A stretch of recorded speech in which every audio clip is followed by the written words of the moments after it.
Hello students, I am again back with part 2 of chapter number 7, Human Resource. Student, I hope you all have seen part 1 of this chapter. If not, to watch it. Dear students, still here we have completed everything in part 1. We'll start part 2 with patterns of population change. ठीक है, अब हम लोग पढ़ेंगे population change के patterns को. तो अगर हम शुरुआती दौर की बात करें, इनिशियली बात करें, जो पॉपुलेशन थी वो बहुत धीरे धीरे बढ़ रही थी. ऐसा क्यों था स्टूडेंट्स? क्योंकि birth rate and death rate both were very high. जितने ज़्यादा बच्चे पैदा होते थे उतने ही ज़्यादा लोग मर भी जाते थे. पर with the passage of time धीरे धीरे जैसे टाइम जाता गया, इंडस्ट्रियल रेवोल्यूशन आया और इंडस्ट्रियल रेवोल्यूशन के आने के बाद तो जो लिविंग कंडीशन थी वो बहुत अच्छी होने लगी, इम्प्रूव होने लगी, बेटर मेडिकल फैसिलिटीज़ मिलने लगी लोगों को और फूड प्रोडक्शन भी इंक्रीज हो गया. अब देखो शुरुआत पैराग्राफ की कैसे हुई कि पहले बर्थ रेट और डेथ रेट दोनों हाई थे, जिस वजह से पॉपुलेशन धीरे धीरे बढ़ रही थी. पर जैसे जैसे समय बीतता गया, इंडस्ट्रियल रेवोल्यूशन आया. इंडस्ट्रियल रेवोल्यूशन के बाद जो लिविंग कंडीशन थी वो इम्प्रूव हो गई. लिविंग कंडीशन इम्प्रूव हो गई, बढ़िया मेडिकल फैसिलिटीज़ हमें मिलने लगी, फूड का प्रोडक्शन भी बढ़ गया. अब देखो डेथ होने का एक नेचुरल कॉज होता है, उसे हम छोड़ दे तो और कौन से कॉजेस से नेचुरल डेथ अननेचुरल डेथ होती है? या तो डिसीज है ना, कोई बीमारी हो गई हो बंदे को, या तो भूख स्टारवेशन से मरता है. तो बेटा जब इंडस्ट्रियल रेवोल्यूशन आया तो फूड प्रोडक्शन भी इंक्रीज हो गया, मेडिकल फैसिलिटीज़ भी इंक्रीज हो गई. तो डिसीजेज और स्टारवेशन से जो डेथ हो रही थी वो डेथ होना बंद हो गई. देखो नेचुरल डेथ जितनी जिसकी लाइफ है वो तो होगी ही होगी, पर पहले भूख से, छोटी छोटी बीमारियों से भी बहुत सारे लोग मर जाते थे, उनकी डेथ कम हो गई. तो जो डेथ रेट था वो डिक्लाइन कर गया, तो पॉपुलेशन बहुत तेजी से बढ़ने लगी. बर्थ रेट तो देखो एज इट इज था, पर डेथ रेट कम हो गया, मतलब बच्चे पैदा ज़्यादा हो रहे हैं, लोग मर कम रहे हैं, तो पॉपुलेशन बहुत तेजी से बढ़ने लग गई. ग्रेजुअल इंक्रीज हुआ किसमें स्टूडेंट्स? वर्ल्ड की पॉपुलेशन में, जो हम फिगर 7.4 में देखेंगे. तो आप देखेंगे millions years for human population to reach 1 million. बेटा मिलियन ईयर्स लग गए हमें 1 बिलियन तक पहुंचने में, पर सिर्फ 11 साल में हम 5 बिलियन से 6 बिलियन हो गए. ठीक है बात? With in a short Spain that was 11 years. 11 year के शॉर्ट स्पेन में हमारी पॉपुलेशन 5 बिलियन से 6 बिलियन हो गई, और पहला बिलियन होने में हमें मिलियंस ऑफ ईयर लगे. समझ में आ रही है बात? कहाँ millions of year, millions of years, और यहाँ पे ओनली 11 ईयर्स. 1 बिलियन हुए थे हम 1808 में, 1 मिलियन ईयर बाद, पूरा 1 मिलियन ईयर्स के बाद. फिर 2 बिलियन हुए हम 1928 में, 120 ईयर्स लगे. 3 बिलियन 1960 में हो गए थे हम, 32 ईयर का स्पैन लगा. 4 बिलियन हुए हम 1975 में, 15 ईयर का स्पैन लगा. 5 बिलियन हम हुए 1988 में, जिसमें 13 ईयर का स्पैन लगा. और 5 से 6 बिलियन हम हुए मात्र 11 साल में. आई बात समझ में? Because of decreased death rate, slow death rate की वजह से ऐसा हुआ, डिक्रीज हो गया डेथ रेट. अब बेटा पॉपुलेशन बहुत तेजी से बढ़ेगी तो बहुत सारी प्रॉब्लम्स आएंगी. पहला, फूड शॉर्टेज हो जाएगी. ठीक है. It soon became clear that with the limited resource of earth, food production could not be increased at the rate which population was increasing. देखो अगर इसी रेट से पॉपुलेशन बढ़ती रही तो बहुत सारी प्रॉब्लम आएगी. पहली प्रॉब्लम होगी फूड शॉर्टेज की, और ये तो हमने देख ही लिया है कि अर्थ पे जो लिमिटेड रिसोर्सेज हैं उससे फूड प्रोडक्शन हम उस रेट से ग्रो नहीं कर सकते बेटा, जिस रेट से क्या ग्रो हो रही है हमारी पॉपुलेशन. तो एफर्ट्स लगाए हमने ही नहीं, पूरे वर्ल्ड ने. चाइना ने 1 चाइल्ड पॉलिसी ले आया, पूरे वर्ल्ड में हर कंट्री कोशिश कर रही थी कि वो अपने बर्थ रेट को कंट्रोल कर पाए. बर्थ रेट को क्या कर पाए? कंट्रोल. चाइना कौन सी पॉलिसी लेके आया? 1 चाइल्ड पॉलिसी. हमारे इंडिया में थे 2 चाइल्ड पॉलिसी. ठीक है. पर हमारे इंडिया में 2 चाइल्ड पॉलिसी हमने इतना फोर्सफुली फॉलो नहीं करवाई लोगों से, पर चाइना ने 1 चाइल्ड पॉलिसी बहुत फोर्सफुली फॉलो करवाई अपने सिटीजन्स से, और उसी का आज वो रेपरकेशंस झेल रहे हैं कि उन्होंने अब 1 चाइल्ड पॉलिसी खत्म कर दी है, क्योंकि उनके यहाँ भी ग्रे पॉपुलेशन बढ़ती जा रही है, बूढ़े लोगों की जनसंख्या बढ़ती जा रही है। चलो, तो एफर्ट लगाए सबने कि भाई पॉपुलेशन कंट्रोल होगी, बर्थ रेट कम होगा, तो इनफ फूड होगा सबके लिए खाने को खाना होगा। Resultant fall in birth rate has lowered the rate of population growth.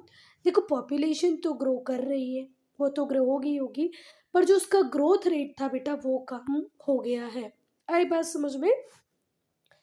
क्योंकि अब हम बर्थ पे कंट्रोल कर रहे हैं, तो बर्थ के कंट्रोल करने के कारण हमारे जो ग्रोथ रेट है, पॉपुलेशन का ग्रोथ रेट है, वो कम होता जा रहा है। अब कैसे?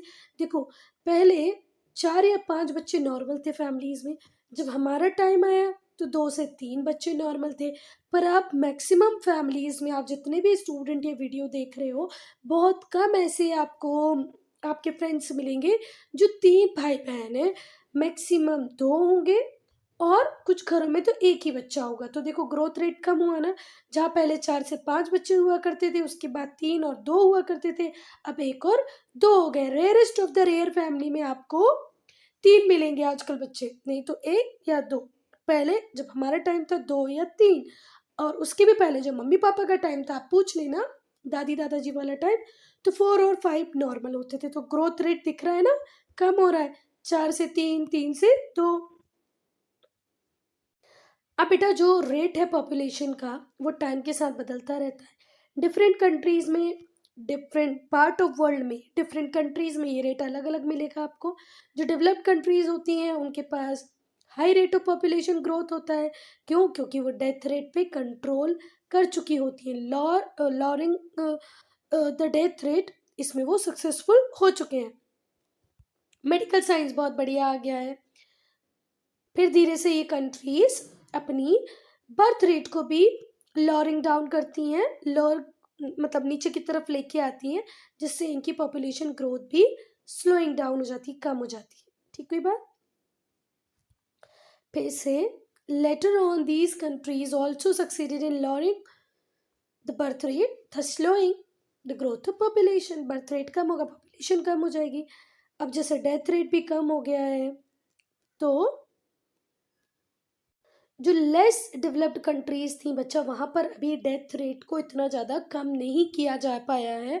क्यों? क्योंकि एजुकेशन नहीं है तो मेडिकल साइंस नहीं है तो बेटा बहुत ज़्यादा मेडिसिन्स नहीं है, साइंस नहीं है, रिसर्च नहीं है, तो वहाँ पर अभी भी डेथ रेट को कंट्रोल नहीं किया गया है। ठीक है, these countries have manage to reduce death rate substantially but continue to have high birth rate. अब अगर उन्होंने डेथ रेट को कंट्रोल किया है कुछ मेजर से, तो वो अपने हाई बर्थ रेट से परेशान है। क्योंकि अभी लेस डेवलप्ड कंट्रीज को पता ही नहीं है कि उन्हें क्यों पॉपुलेशन कंट्रोल करनी है, और करनी है तो कैसे करनी है। तो ये कुछ प्रॉब्लम डेवलप्ड कंट्रीज ने हर चीज़ पे कंट्रोल पा लिया है, डेथ रेट पे भी, बर्थ रेट पे भी। लेस डेवलप्ड कंट्रीज में प्रॉब्लम अभी भी बनी हुई है। अगर एट प्रेजेंट हम बात करें अफ्रीका की, एशिया की, साउथ अमेरिका की, यहाँ पर हाई रेट है पॉपुलेशन ग्रोथ का। कहाँ पर? अफ्रीका, एशिया, साउथ अमेरिका, यहाँ पर आज भी हाई रेट है पॉपुलेशन ग्रोथ का, as compared to Europe, North America, Australia, North America, Europe में पॉपुलेशन ग्रोथ रेट बहुत कम है as compared to Africa, Asia, South America. Now population change in India. हमारे इंडिया में हर 10 सालों में जनगणना होती है, जनगणना, और इस जनगणना को हम इंग्लिश में बोलते हैं सेंसस। ये ब्रिटिशर्स ने इंडिया में स्टार्ट करवाया था सेंसस का काम, जनगणना का काम। ये हर डिकेड में होती है, हर 10 साल के बाद होती है। ठीक कोई बात? तो कंट्री की जो पॉपुलेशन है इसको ऑफिशियली काउंट किया जाता है, इस प्रोसेस को हम बोलते हैं सेंसस। इंडिया में ये प्रोसेस हर 10 साल में होती है। 2001 के सेंसस की अगर हम बात करें तो इंडिया की पॉपुलेशन थी 1028 मिलियन। कितनी थी बच्चा? 1028 million. India is the second most populous country in the world after China. China सबसे ज़्यादा पॉपुलेटेड है और हम सेकेंड मोस्ट पॉपुलेटेड है 1028 मिलियन। ठीक कोई बात। इंडिया की जो पॉपुलेशन है वो 4-fold हो गई है 1901 से, मतलब 4 गुनी। 1901 में सपोज करो अगर हम 25 थे तो इसमें मल्टीप्लाई कर दो 4 का, अब हम कितने हो गए 100।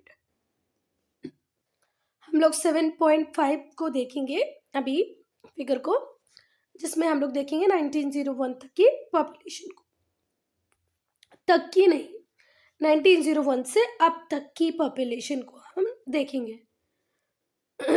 ठीक है बात। 1901 से अब तक की पॉपुलेशन को हम देखेंगे 7.5 फिगर में। देखो 1901 में हम थे 238 मिलियन, 11 में हुए 252, 21 में 251। ओ माय गॉड, यहाँ पर थोड़ा सा कमी आई। 1931 में 279, 41 में 319, 51 में 361, 61 में 439, 71 में 548। ये सब मिलियंस में बेटा है ना।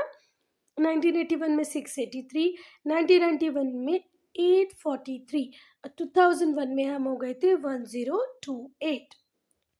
ये क्लियर है बेटा। अभी जो हमने टेबल देखी 7.5 में जो टेबल देखी उससे कि 1901 से 21 तक पॉपुलेशन धीरे धीरे बढ़ी है। और उसके धीरे धीरे बढ़ने का रीज़न क्या था? क्योंकि उस पर्टिकुलर टाइम में बहुत सारी एपिडेमिक्स आई। एपिडेमिक मतलब महामारी, बहुत सारे लोग एक साथ मर जाते थे। तो जैसे लास्ट ईयर तो आप लोगों ने देखा ना, अभी 1-2 साल में कोरोना से कैसे लोग बहुत सारे मर रहे थे, वैसे ही पहले मलेरिया, कोलेरा, प्लेग, इनसे बहुत सारे लोग मर जाते थे क्योंकि मेडिकल फैसिलिटीज़ अवेलेबल नहीं थी।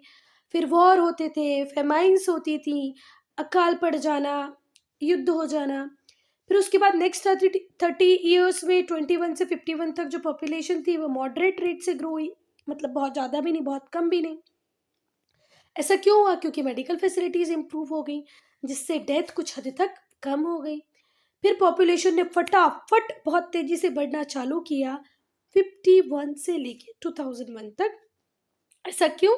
क्योंकि डेथ रेट तो डिक्लाइन हो ही गई थी, बर्थ रेट उसी रेट से बढ़ती जा रही थी और ज़्यादा ही होती जा रही थी, इसलिए फिर हम बहुत तेज़ी से बढ़ने लगे, ट्रिपल्ड हो गए, मल्टीप्लाई बाय 3।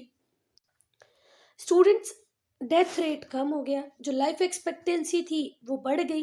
मतलब पहले अगर आप 30-40 साल जी लेते थे तो आज 50-60 साल जी पा रहे, लाइफ एक्सपेक्टेंसी बढ़ गई है ना।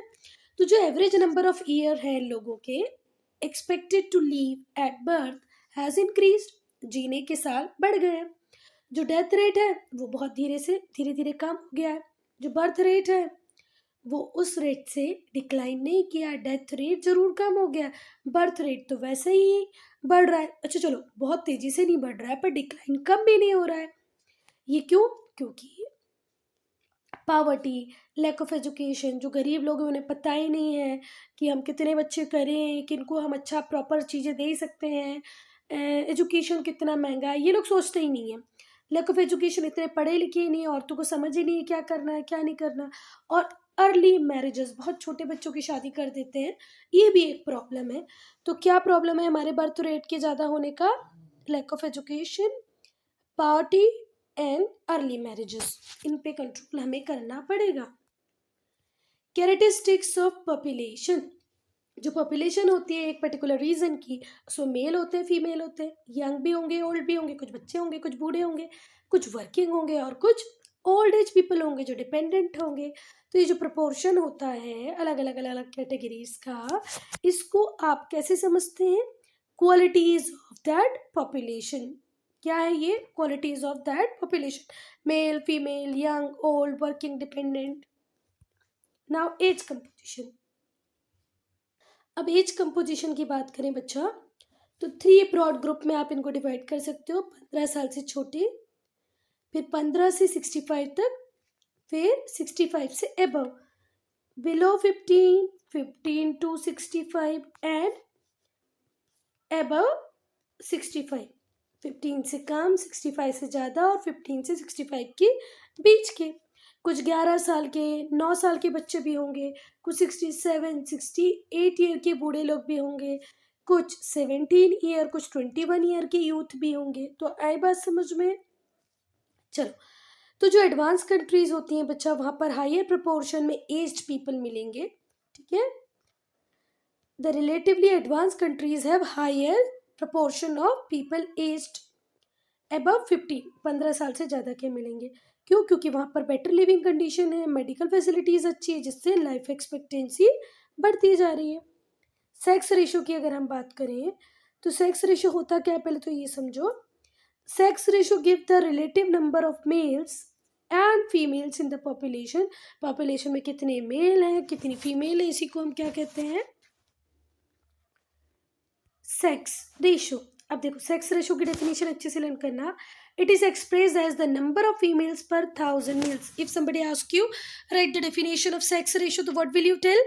It is expressed as the number of female per 1000 male. Number of female per 1000 male is called sex ratio. बहुत सारी कंट्रीज एशिया इंक्लूडिंग इंडिया, यहाँ पर मेल्स ज़्यादा है, किससे? फीमेल से। ठीक है, क्यों? क्योंकि फीमेल को नेग्लेक्ट करती है हमारी सोसाइटी। पूरे कॉन्टिनेंट में, पूरे एशिया कॉन्टिनेंट में, भले चाइना हो, इंडिया हो, पाकिस्तान हो, फीमेल को नेग्लेक्ट किया जाता है, जिसकी वजह से उनकी डेथ जल्दी हो जाती है। 2001 सेंसस की बात करें तो इंडिया में पर 1000 मेल पे 933 फीमेल है। 933 फीमेल पर 1000 मेल, 1000 आदमियों पे सिर्फ 933 औरतें ही हैं। This is in contrast to the situation in developed countries. Developed countries में फीमेल की हायर लाइफ एक्सपेक्टेंसी है और वो मेल से ज़्यादा है। Working and dependent population. अब बेटा इसमें बहुत कुछ लाइन बाय लाइन पढ़ने की ज़रूरत नहीं है। Children below 15 years and old age people above 65। देखो, 15 साल से छोटा बच्चा काम नहीं करता, 65 के ऊपर जो ओल्ड एज पीपल हो जाते हैं जनरली वो काम नहीं करते हैं। अब ये लोग काम नहीं करते हैं तो इनकी लाइवलीहुड कैसे चलती है? ये लोग डिपेंड करते हैं। वर्किंग पॉपुलेशन भी बच्चा अपने मम्मी पापा पे जिंदा मतलब बेस करता है, और ओल्ड एज पीपल अपने बच्चों के ऊपर। ठीक है, जो लोग होते हैं जो 15 से 65 के बीच के होते हैं, इन्हें हम वर्किंग पॉपुलेशन कहते हैं। ये कई बार एग्रीकल्चर में एंगेज होते हैं, कई बार इंडस्ट्री में, कई बार ट्रेड में या कुछ और इकोनॉमिक एक्टिविटी। कुछ हमारे यहाँ किसान हैं, कुछ मैन्युफैक्चरिंग में जुड़े हुए हैं, कुछ बिजनेस कर रहे हैं, कुछ ट्रेड कर रहे हैं, कुछ रियल एस्टेट में हैं, कुछ एडवर्टीजमेंट इंडस्ट्री में हैं, कुछ टेलीविज़न इंडस्ट्री में। मतलब कहीं ना कहीं सब काम कर रहे हैं। और यही वो सेक्शन है बच्चा जो डिपेंडेंट पॉपुलेशन को सपोर्ट करता है, बिलो 15 को अबव 65 को। बहुत सारे एडवांस नेशंस जो हैं वर्ल्ड के, वहाँ पर डिपेंडेंट पॉपुलेशन लो है। In most developed Nations of the world the percentage of dependent population is low.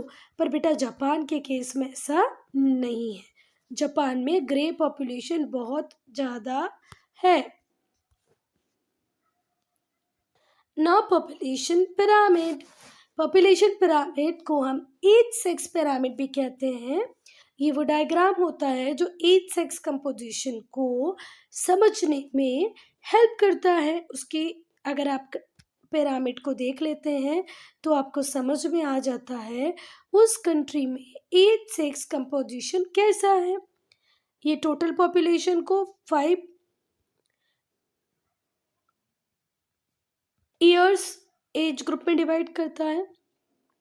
Number of people और proportion of that population in each group separately for mails and female. और mail और female में क्या difference है वो भी बता देता है। मतलब डिफरेंस नहीं, हर एज कैटेगरी का मेल और फीमेल अलग अलग बता देता है। ये हमें मेल और फीमेल, वर्किंग कितने हैं, डिपेंडेंट कितने हैं वो बता देगा। फीमेल कितनी डिपेंडेंट है, फीमेल कितनी वर्किंग है, मेल कितने डिपेंडेंट है। ये बर्थ रेट, लाइफ एक्सपेक्टेंसी की भी इंफॉर्मेशन देता है। ये हमें हेल्प करता है फ्यूचर नीड्स को प्लान करने में। जैसे अगर हाई डेथ रेट रहा, मतलब आपको आपके मेडिकल फैसिलिटीज़ को इम्प्रूव करना है। लार्ज प्रोपोर्शन अगर रहा यंग पीपल का, तो आपको ज़्यादा से ज़्यादा स्कूल और कॉलेज खोलने हैं, उन्हें पढ़ाना है। एज सेक्स कंपोजिशन जो है पॉपुलेशन का, जो नीड्स हैं लोगों की ये डिफरेंट है डिफरेंट कंट्रीज़ में और उनके लेवल ऑफ डेवलपमेंट में। डेवलप्ड कंट्रीज़ की नीड डेवलपिंग कंट्रीज़ की लोगों की नीड से ज़्यादा होंगी। जो पॉपुलेशन पिरामिड है 7.6 में दिया है वो आपको ये समझने में हेल्प करेगा। हेल्दी और एजुकेटेड जो लोग होते हैं वर्किंग एज के वो ज़्यादा से ज़्यादा कंट्रीब्यूट करते हैं कंट्री की इकोनॉमिक डेवलपमेंट में। तो ये बहुत ज़रूरी है कि आपकी लार्ज पॉपुलेशन कैसी हो, वर्किंग इस कैटेगरी में हो, वर्किंग एज में हो। इंडिया में बहुत सारे लोग इसी एज कैटेगरी में आते हैं, बहुत सारे अनएम्प्लॉयड हैं, पर ये हमारा डिसएडवांटेज है।